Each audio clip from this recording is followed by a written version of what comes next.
Meets Real Talk. I'm Dana Wilson, founder and CEO of CHIP, which stands for Changing How Individuals Prosper, the financial services marketplace connecting you to trusted financial professionals who get it. You'll hear from experts from our platform who break things down in a way that's honest, actionable, and easy to understand. Whether you're building wealth, healing financial trauma, or just figuring out your next move, this is your go-to spot for real conversations that move you forward. This is your zone to learn, grow, and take charge of your financial story, one empowering conversation at a time. If this episode hits home, subscribe, share it with your people, and of course, leave us a review. And when you're ready to build your financial team, head to chipprofessionals.com to find the right pro for you. We'll see you there.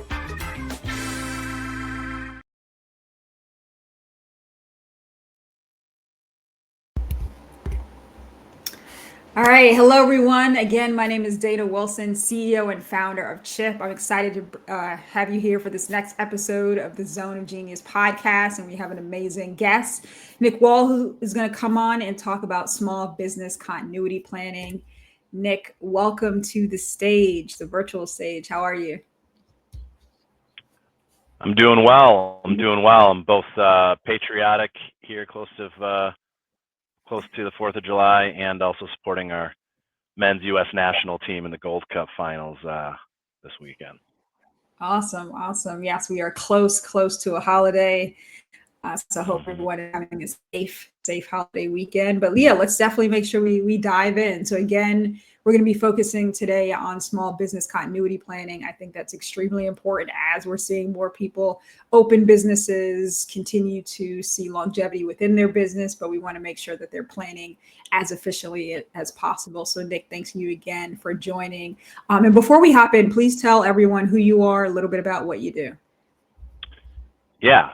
Thank you for having me again. So my name is Nick Walls. I'm a private wealth advisor and certified financial planner, also admitted recovering attorney. And I am a principal or partner in a financial planning firm in Milwaukee. BMG is the name of my firm, and we work almost exclusively with owners of privately held businesses. And so very topical conversation today for the work that we do day in and day out. Awesome. Well, I'm ready to dig in. I know everyone else is ready to hear all of the good gems that you're going to drop. So let's kind of get started here. So what is business continuity planning, and why is it critical for small business owners to have one in place? Yeah, if we're, just like looking for the, definition, clinical definition of continuity planning, it would just be creating a system in which a business owner can continue operating their business through some sort of disruptive event, right? And that disruptive event can be many things, which we'll probably get into. But why is it important is that really in one fell swoop, right? This disruptive event can really call it take down or really ruin lots of years of hard work in building the business and the plans that business owner might have had for that business going forward, whether it be using that to sell the business, to create financial security for themselves, for their family. One disruptive event, if not contemplated and planned for, can really, make that all null and void. Yeah, absolutely. And that leads us into the next point about, what are some common risks or disruptions that small business owners typically overlook when they're thinking about their continuity plan?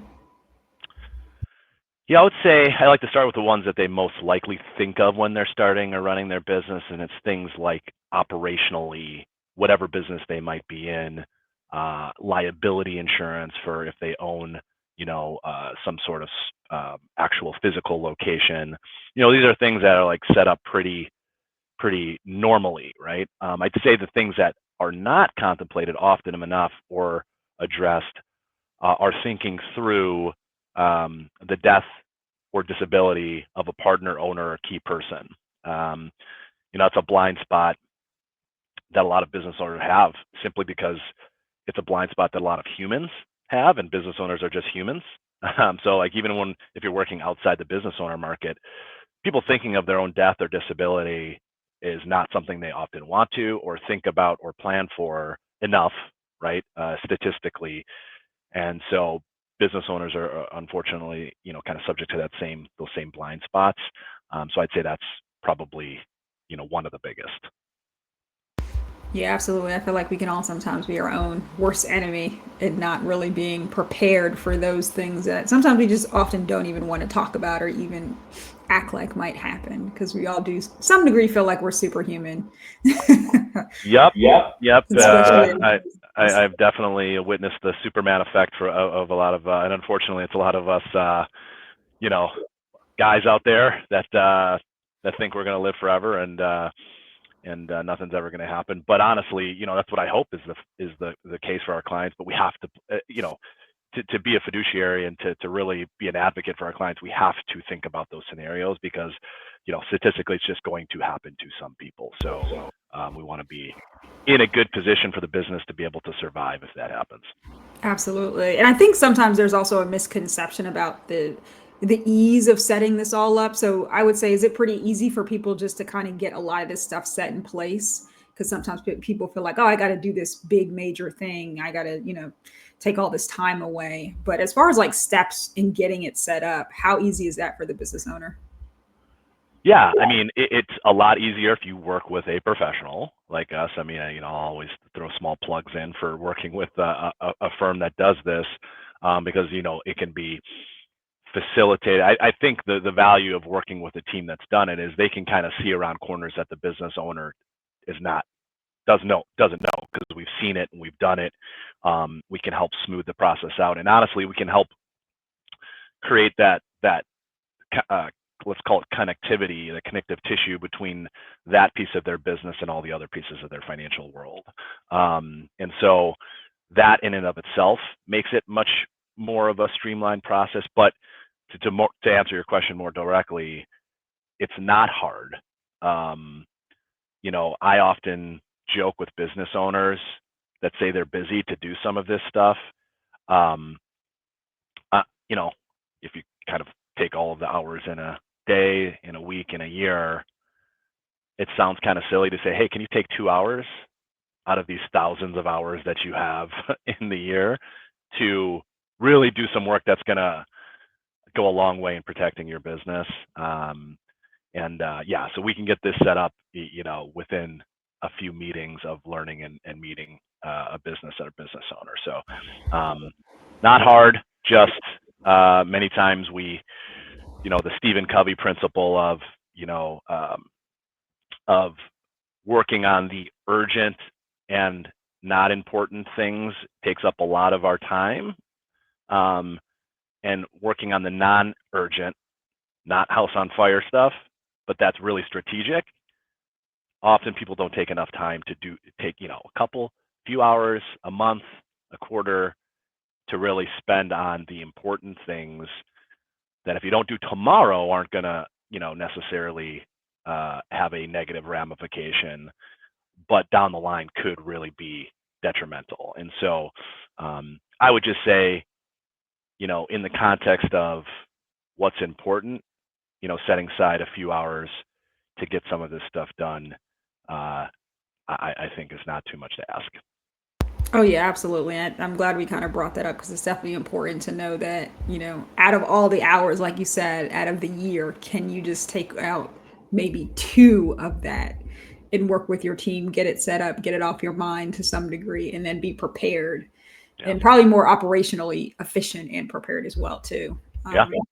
So going into, operations, how can business owners protect their operation if a key person, like a founder or an employee, becomes suddenly unavailable? Yeah, I think the first thing is it sounds silly, but the first thing is to identify what key people you have. Often when I'm, first meeting a business owner, and learning about their operation, that's a question I'll ask. And many times they haven't really thought about it.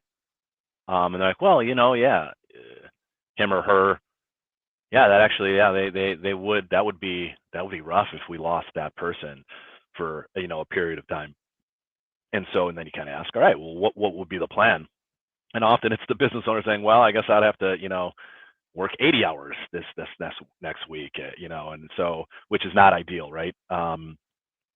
And So first is identifying who these people are in your business. I'd say the next step is to really understand the value of first the business. Many owners haven't really thought about what the value of their business is, like you know, um, a true value that can be attached to their business, which we help our clients do. And then once you know the value of business, you can then know what the value of that key employee is to that business, right? If it's all done in a vacuum, it's kind of hard, right? It's like, oh, this person is really important, but well, how important? How do we quantify that? Well, first you got to know what the value of the business, then you know the value that they bring to the business. Then you can buy and purchase insurance to protect against losing that person. So it's kind of a little bit of a few steps there, but it helps you get to a clearer picture of, all right, what economic value does this key person have to our business? And that will also help whatever insurance company we're utilizing. That'll help justify what we're looking to put in place for that person, because an insurance company is always going to be like, great, you want to put $1 million of life insurance on this person, like, are they actually worth $1 million to the business? And if you can have some numbers that back that up, it always helps. And so, yeah, those would be the steps to really ensure that you have your key people protected and the business protected against losing those key people. Yeah, that's really a fact. I would also assume too that it's important to know what the person actually does. Do you come across a lot of times where people really and business owners really don't understand the complete value of what someone does, because there's often tasks that someone's doing that isn't really a part of their role, right? Do Yeah. you kind of run into that where people are like, "Oh, I really need to understand like what is it this person actually does in addition to, that could contribute to their value?" Yeah, I would say in most privately held organizations, that are relatively, I don't like the word small business, just as an FYI, because it sometimes can give a connotation of something that it's not.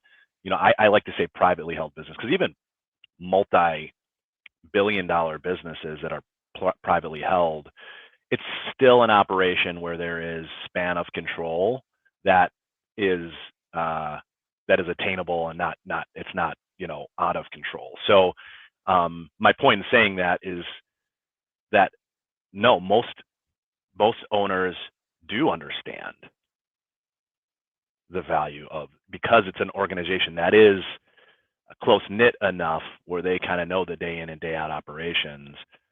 What I would say is that they haven't really thought through losing that person and what it would be. So as soon as I ask okay, do you have a key person?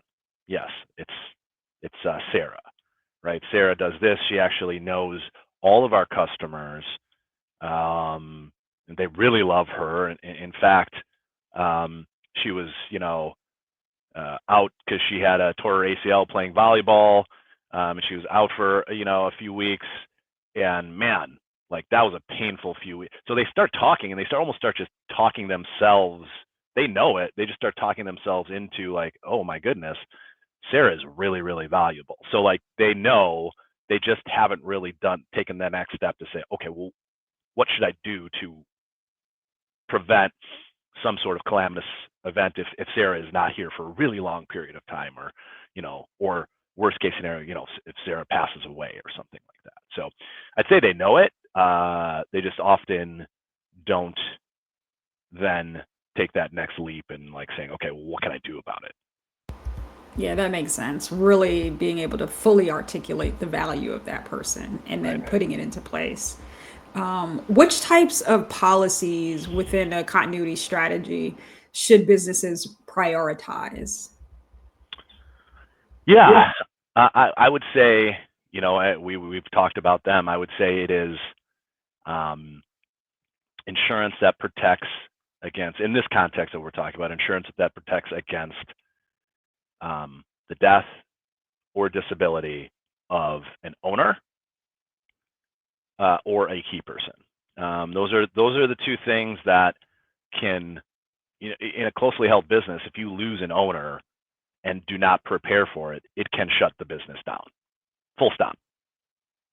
Like legally, like there can be some, if it's not backed by some sort of insurance that will create liquidity, it can shutter the business. So I'd say those, to focus, if we're trying to really, really crystallize, those would be the ones. Gotcha. And how often should someone be updating their continuity plan? And how involved in the process should that business owner be? Uh, I would say that annually is not overkill. I'd say annually, just doing a brief review. Have we added anybody? Because things change facts change on the ground relatively quickly in privately held businesses. People leave, people come in, people take on bigger roles. Owners might be added. They might want a key person to become an owner of the business, and these things happen. So we should review it annually. The business owner should absolutely be at the table for all of those conversations.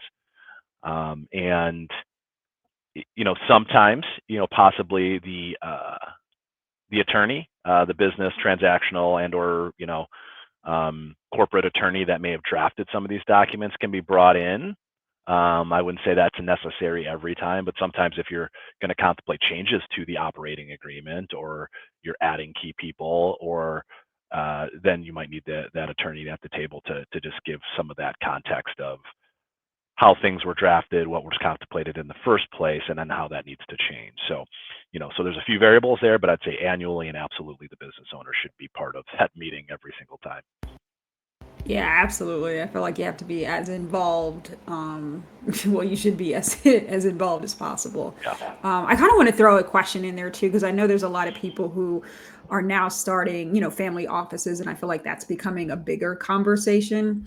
Are there any differences in those types of businesses that people should be thinking about from a continuity standpoint that may be different from just businesses that aren't necessarily built within that family structure? Are there any differences there or triggers that people should be thinking about?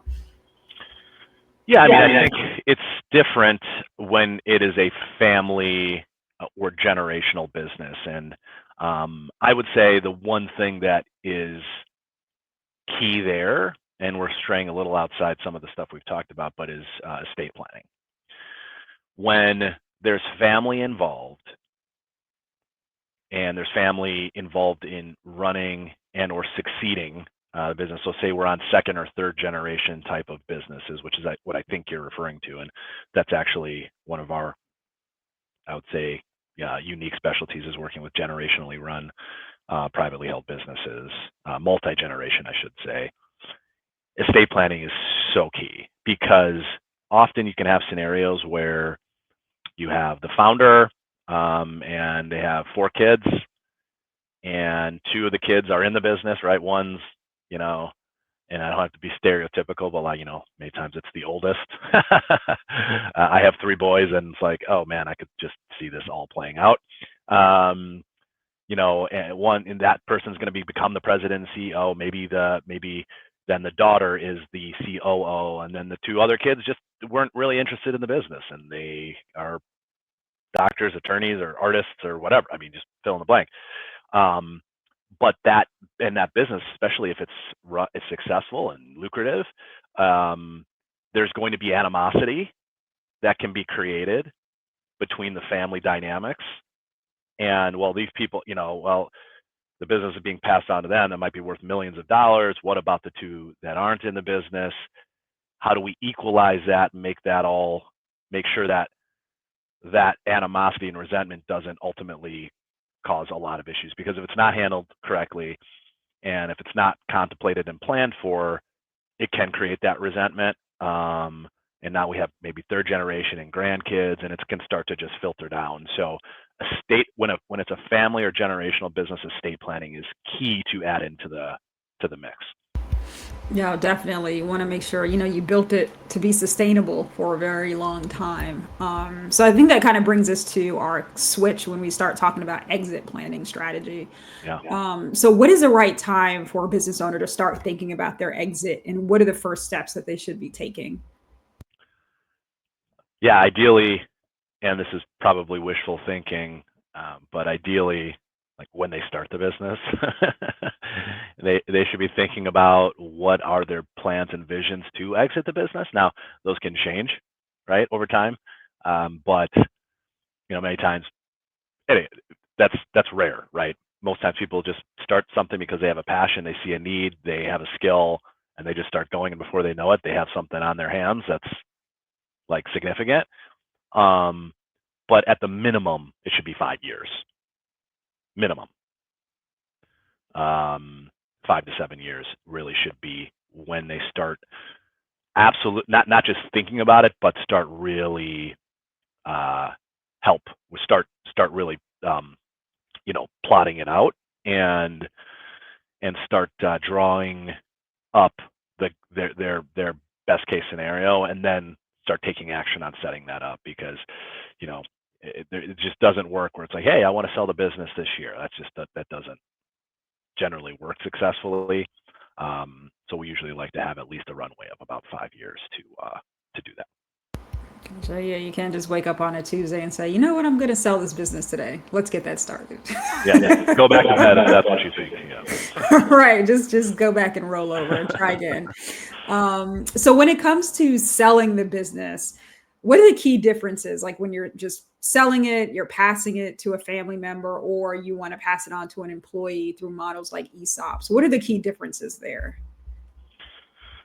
Yeah. There's a lot. I mean, it's nuanced. We could do a podcast just on that. Yeah, we'll have to bring you back just to I kind was of about to probably say, break down that question, but we'll just highlight it for now and yeah, everyone put a pin in yes. it. Let's put a pin in it. This is high level. So at a high level, when you're selling to an uh, outside third party or organization, selling outside the family or outside the business, many times that's going to necessitate bringing in a third party, like a private equity firm, like a investment bank, or some sort of business broker.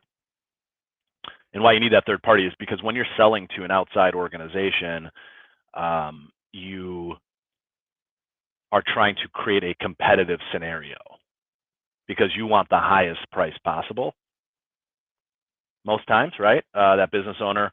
And so, you know, business 101, right? If there's competition, price goes up, demand, right? Demand up, price goes up.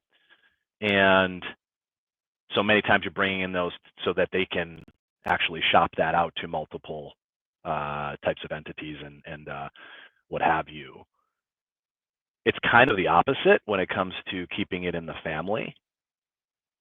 The goal, so if you're going to gift it or sell it to inside your family to the next generation, you are now not trying to get the highest price possible. You're actually, in most cases, discounting the cost of the business to make it feasible, right? The business owner is still going to put themselves in the, our first, when we're working with a business owner, we're like, hey, I know you love your kids, but you need to securitize your retirement and financial freedom. But they're not going to try to do too much more than that, right? They're going to securitize themselves, and then they want to make it feasible for the next generation to do it. So many times that's going to include discounts that are allowed by the IRS when selling to family. You also got to be careful when selling to family around not discounting too much, because the IRS doesn't like that. And if you're going to gift to a family, you have to create. Now we're in estate planning realm too, because now you're using part of your exemption, your federal estate planning exemption, and you have to file a gift tax return. So there's a few more steps when it comes to gifting to a family. But that would be the difference in the families. You're actually trying to not minimize the cost, but reduce the cost as opposed to drive the cost up. And then an ESOP is really just a completely different animal, right? It's sort of the hybrid, I would say. So if that owner does not have family that wants to take over the business, or just doesn't have children at all, but wants to keep the culture that they've created in place, right? They just don't want to sell to an outside organization that may, completely change what they feel is their baby. And they may want to reward the people that have been with them for a really long time, and also securitize and monetize the business for themselves. And ESOP can be the answer there. So really 3 distinct and separate strategies that, I'd love to dig into at some point, but that's a high level. Awesome. Well, I appreciate it. And we're definitely going to put a pin in that and have you back to just break all of that down, because I think sometimes that is a really big conversation in itself that I'm sure people have a lot of questions on. And I think we might have touched on this again, but I just want to, well, before, but I just want to ask you this anyway. What are some financial legal documents that business owners should absolutely have in place to ensure a smooth exit and transition? Yeah, I mean, it's really going to be 2 main documents. There are some ancillary things, but if we're again being trying to be succinct, it would be the operating agreement. If you're a LLC or S corp, and if you're a partnership agreement, if it's just a general partnership, that'd be a partnership agreement, and then the buy sell agreement. So the operating agreement's really going to be the document that controls all of the stuff that we're talking about, and tries to contemplate all of the different scenarios that could take place. The buy sell is going to be included in there. That's going to talk about what happens in death, disability, retirement, even, or somebody wants to exit early. The buy sell agreement's going to talk about that. So I'd say those are really the 2 key documents that should be in place. Operating agreement being the probably cornerstone of exit planning conversations, because that's going to be the thing that they go to that guides that conversation, right? That's a legal document that's going to be very important. Awesome. Yeah, I feel like it's like the things that you absolutely have. And as we start to kind of come to a close here, I definitely want to talk about a little bit on the, as we're planning, as we're business owners, I think sometimes we forget to really how that ties into our overall financial and wealth strategy as the business owner. How do you talk to your clients about really ensuring that they're, that mirrors, like, when they get to the point, oh, I want to exit in 5 years. Well, what does that look like personally for you in 5 years, right? How do you start to have that conversation and also ensure business owners are really thinking about it in that way, right? To the point of the kind of joke before is like, you just can't wake up on a Tuesday and decide, oh, we're just going to go do this thing. But did you also plan for it on the other side of your wealth journey? Yeah.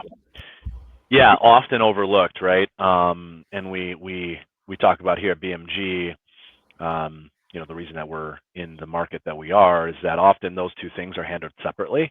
Often there's a private, there might be if there's an advisor, it might be a wealth management advisor that doesn't really work with business owners, and so they're just managing whatever assets, liquid assets that business owner might have. And it's not connected nearly with the succession planning. So we try to connect those 2. And so we want to understand first, we're going to run our plans, our financial plan that we're helping create for them is going to try to understand what their wealth gap actually is, right? So understanding what their goals are, when they exit the business. So we start to understand what they actually need to sell the business for. Right, so it guides this conversation. Those things are completely linked. Yeah. And so we're really trying to understand what their liquidity and wealth needs are. Then we kind of start talking about, all right, well, now we know what we need to, the ballpark we need to be in to make sure that this happens. So I think those 2 things are just absolutely should go hand in glove. And 9 times out of 10, they are not. Yeah, which is, hard on the business owner, because it's like, yeah, you've poured your blood, sweat, and tears in it sometimes, literally, depending on what you're doing into the business.